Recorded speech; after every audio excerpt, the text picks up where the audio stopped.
You're too old, and it's too late to start. Has anyone ever said that to you? Well, I'm here to tell you that it's too late to quit. And oh yeah, you're not too old. In fact, the good news is that it's always the right time to start. You've come to the right place.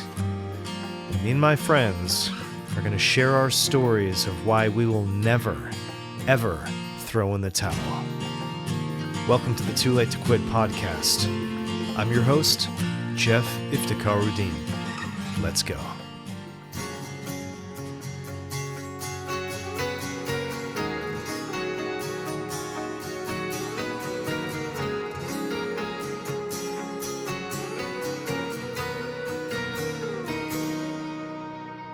I see you walking with your head down. No one in this town could ever steal your crown. Now watch you try to be invisible. Check one. It sounds like I'm using a filter on my voice.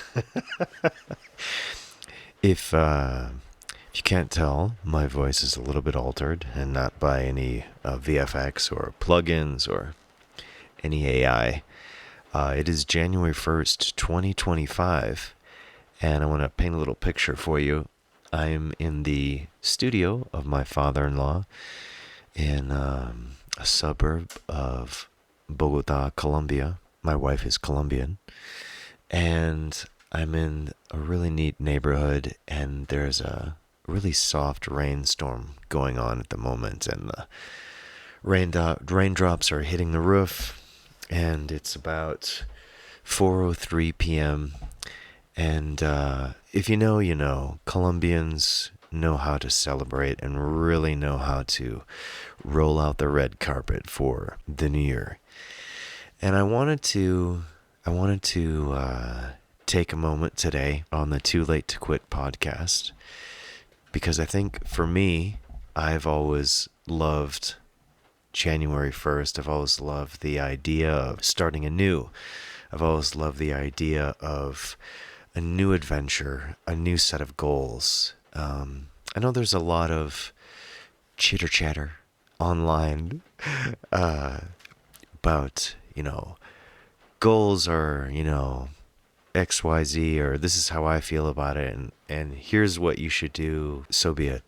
This is just what I do, and why I love it, because I look at it as a time to restart, and it's always given me a sense of hope and a sense that I can continue this path of what I used to think of as pursuing my dreams, and what I've come to realize is that I'm living my dreams.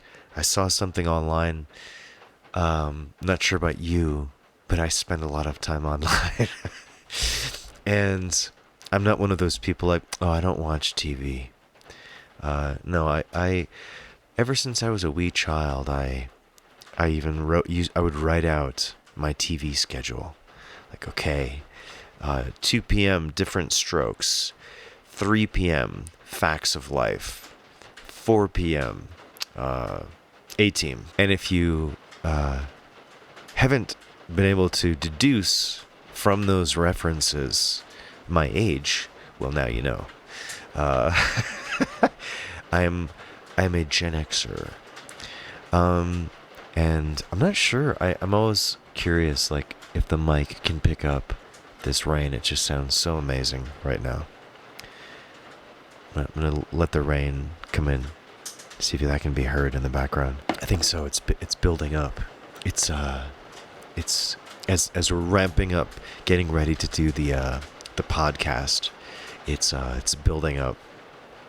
And so what was I talking about? I was talking about something profound. Maybe I'll come back to it, but I saw something about this cartoon online. It's a guy sitting on a bench, and he's talking to an owl, which denotes wisdom, right? Owls are so cool. I think they're so neat. I mean, when a group of you is called a parliament and you're an animal, I think that's pretty cool. Wise, ye old wise owls. And the person is saying something like, isn't this great that I'm referencing this, and I saw it a few hours ago. I'll try to remember it. But he's asking the owl, how come I'm not happy? And the owl is saying, because you're pursuing happiness as something that only happens in the future instead of in the present. And the reason I mention this is because I used to think that dreams were something that would happen when you are, you achieve the XYZ, you're performing at such and such a venue, or your song is placed in, this film or that TV show, and you're generating this level of income. And what I've come to realize is that the dream is right now. It's not this, as those of you who follow Eckhart Tolle, is it Tolle? About the idea of the power of now. Because that's all we're always in, right? Although I do have a PhD in living in the future. And I spent some time living in the past. Can you relate to that? And so I saw something really funny yesterday. It said, I was recording a loom. I was recording a screen recording to send to a company that I'm working with for a promotion on my latest single, Superstar, which came out December 13th. Available anywhere and everywhere you stream music. And this prompt came up on the loom screen that I thought was so freaking awesome. And it said, saying is okay, it means you're human. I thought that was awesome because I say and I try not to edit the ums out. Maybe AI will do that for me if I end up using an AI program to edit out the large gaps of silence. There we go, right? Just came out so naturally. And I thought that was such a beautiful thing because the being human and all its foibles that it brings. And I think these are things that people have been ruminating on since there's a cool... since time memoriam, forever. And I'm just doing it on my own little podcast. Maybe you can relate to that. The reason I mention that is that one of the main reasons why I wanted to start this is to be relatable or to connect with people who are on a similar path or have similar goals and ideas, and to serve as a point of reference of, like, I am rooting for you and I'm in it with you. And I think we're all on this rock flying through outer space. And as I've been doing the promotion for Superstar, I've thought a lot as I've written, bios and press releases. Years ago, I decided to embrace the fact, I guess what would, possibly be labeled as cheesy or corny, of being positive. And to give you a little bit of background about this story behind Superstar, I was watching someone who I don't know go through something that to me appeared to be very challenging.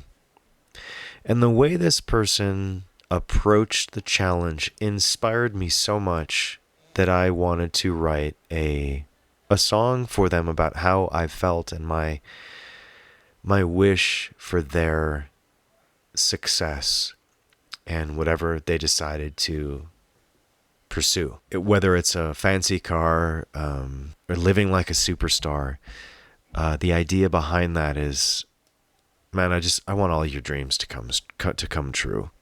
And that's what inspired that, and that's what I realized. And it's also a similar theme in my song "I'm on Your Side," which is more of a trying to write a personal anthem for when you find yourself at your utter lowest, but knowing that, as Mel Robbins says, no one's coming.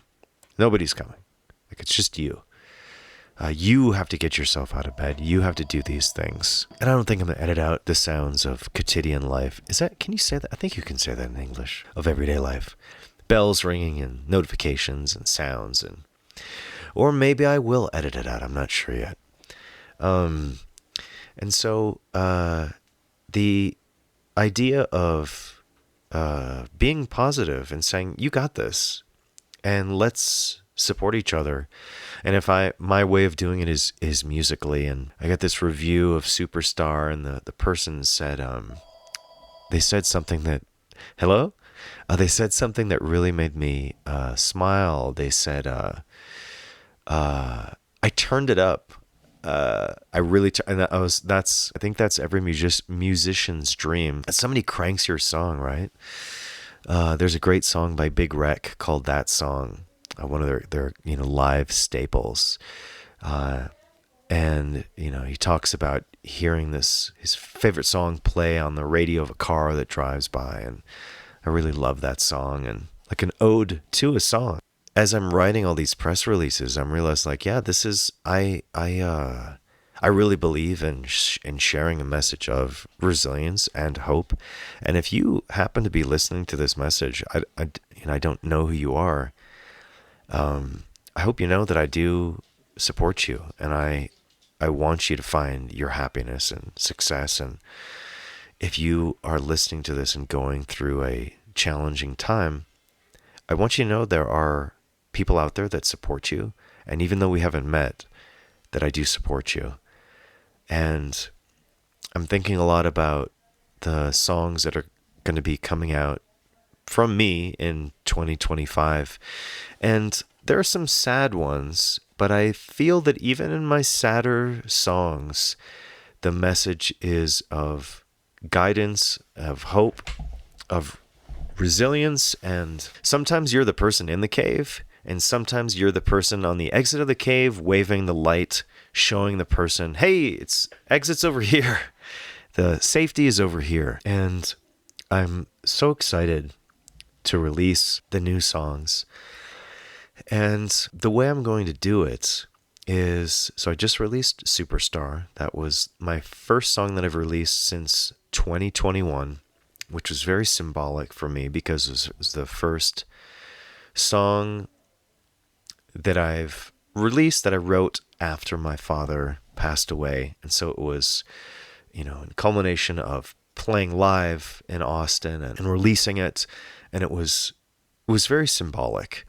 And to, from the photo shoot, to the videos that we've shot so far, I'm so excited about it because,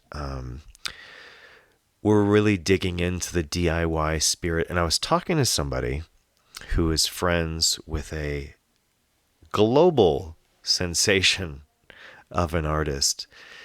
And this person is very close to them. And they were telling me, this artist has realized, has when they put out content, that they are purposely shooting it on their iPhone, because they know that all their fans, all the people that connect with their music also have cell phones, and it's a much more relatable style. I mean, don't get me wrong, like, I love a Michael Bay movie like anybody else, with the explosions and the amazing drone shots and all that stuff, but there's also something really cool about a video shot on a cell phone. You always hear, oh, they filmed this movie with an iPhone, and the cameras are so amazing nowadays. It's something really fun that I'm exploring. And I never thought shooting in vertical video would be a good thing. Because there was a time where that was like, and I don't want to say sinful, but that was just like, come on, like, turn that camera on its side, like, shoot horizontal. What do you mean vertical video? But now, I don't know about you, but anytime my iPhone shows me the amount of time I'm spending on my phone, I see, okay, I'm used to vertical. Like, I like it. I like vertical video. So something else that I've been thinking about is I was talking to somebody last night, and we were talking about a city that I was planning on visiting with my wife, and they said, "Well, but this city is, it's like it's for kids, or it's a very youthful city." I don't remember exactly how they said it. I'm paraphrasing. But the idea was that you're too old to go there. You're not gonna. It's for the younger crowd. And it made me laugh, and it's something I've been thinking about for several months, because I've taken a break from the podcast and I'm back. And one of the things I've thought about was what I wanted to talk about on the next episode, because obviously the theme of this podcast is that it's never too late to start. That's the whole idea. It's like, it's too late to quit. Like, come on, man. Like, let's go. Like, you got this. And I would just watch this amazing Rick Beato video where he talks about his life, about how he started his YouTube channel when he was 54. And, when I was beginning my journey as an artist, I always found, and I took a lot of comfort in these stories about like Herman Melville, or these writers, or these artists or actors, I can't think of his name. The guy who played Hannibal Lecter, Anthony. This is crazy. It'll come to me later, and I'll reference it. But a nice bottle of Chianti. That guy. He started, I think, when he was 50. And what made me laugh when this person was telling me, like, oh, that's, it's for the younger crowd really is, dominates this city. It's just like, what interesting. Like, now I have even more interest in knowing this place. And the reason I took comfort is that I always thought, like, oh, I haven't made it and I'm at this age, but that is like a beacon of hope, knowing that somebody at this age, older than me, made it. Like, that's not going to happen to me. I'll make it before that, but that's also like insurance that if I don't, that there's still time. The idea of that there's still time. And when I talk to people who are, 10, 20 years, 30 years younger than me, or I'd say maybe like 10 and 20 years, there's this idea that since I'm, either 10 or 20 years older than them, that I'm ready to basically, start shuffling around in pajamas and, eating porridge and going to bed at 4 p.m. and doing crossroads and selling all my guitars. Obviously, I'm exaggerating for comedy. Maybe I should insert like a canned laugh right there. That'd be kind of funny. But there's this idea, and people have made comments to me, like this one person was talking to me about a concert they went to, and they said, oh, but this festival is cool because they also have an area where people that are older can bring their chairs and sit down. And it was clearly directed at me, and I was laughing because I don't think I've ever sat down at a concert unless I was forced to, like it was a filming or it was in a theater and I had lots of people behind me, but I've, tried to encourage everybody to stand up. I don't do well sitting down listening to music, and I've always had a very hard time, unless I'm recording in the studio, sitting and playing music. Like something this like a lightning bolt of energy, and those of you who perform live, I'm sure you can relate to this, goes through my body where you just move in different ways, and it's this interesting transference of energy. I've never understood it, but it's always been almost as a bystander to my own body. It's always been funny to see, like, why is my leg moving that way? Why am I moving my head this way? I don't play like this when I'm rehearsing. Why is this happening when it's live? And it's because it's something very different. And on that topic, as I'm just going to skip around 3 million topics. The idea of playing live, because I don't know if this finds you, I don't know where you are at your stage in your career, but if this finds you where you are dealing with one job to pay for your music, sometimes that job can create lots of frustrations in different arenas. What I've found is that when I'm playing live, no matter what I dealt with as far as a level of frustration that day, when I strum that first chord, or even as I'm tuning up, that all goes away. I can think of the cause of the greatest frustration, and in the moment that I'm playing, it's literally impossible for me to even think about that. That, to me, then I made the calculation like, well, then I need to do more of this. Because I'm all about learning how to control and bring down my levels of cortisol so I can use those as a bank of resources to write and to create. And I don't remember who I was listening to. It was some major artist. And they were talking about, they're like, well, I don't really, when I'm very sad and down, I don't like to write. That's not usually when I sit down and like write a song. I usually do it when I'm, feeling either neutral or better or inspired. But there's something, I was trying to make some kind of a point here, but the fact for me is that performing is so important, and learning how to manage that cortisol, because stuff like that's always going to come up, whether this is your full-time gig or it's your other gig. And there's something I do. I'm going to share a little secret here that I do. I refer to the thing that I do that is currently earning me money. I refer to that as my hobby, and my music as my job, as my career, as my profession. Like, oh, that's just, something I do as a hobby. And people love to say that, like, oh, is that your little hobby? Everything is always diminutized, made smaller.